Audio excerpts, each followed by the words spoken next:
All right, guys, look, Corey Kluber on Sunday. Look, his fielders had some issues with Sun. It wasn't all his fault. But just overall with Corey Kluber, right now this guy doesn't look like that Cy Young winner from a few years ago. Bud Shaw, are you worried about Corey Kluber? Well, I think over the course of 2 years we've seen him lose games. Now, it's become very trendy to say, well, he doesn't get any support. And defensively, he didn't get any in this game yesterday.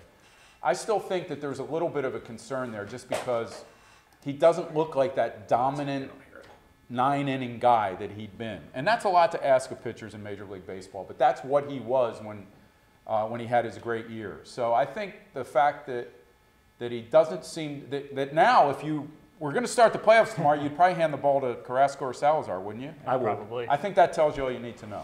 Doesn't mean that you're very worried about him, but there is a little concern. This is a tough one. I mean, tough to criticize because, again, he's everything you want. He takes the ball every fifth day. He never opens his mouth. He goes out there, and you understand that he's going to give you 6, 7, 8 if you need it. And yet, I'm not just tied into the fact that, oh, you know, poor Corey, he doesn't get a lot of – that's true, and it's difficult. You can't win 2-1 all the time as a starting pitcher in Major League Baseball.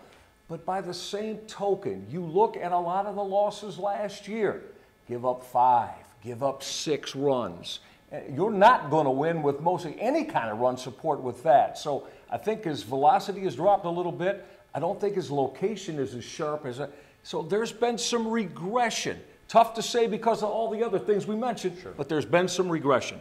I mean, look, it's not a bad thing if in the end, maybe he's not your ace, but he's a solid number 3 or 4 guy that, like you said, Michael, you can give the ball to him every fifth day. No doubt.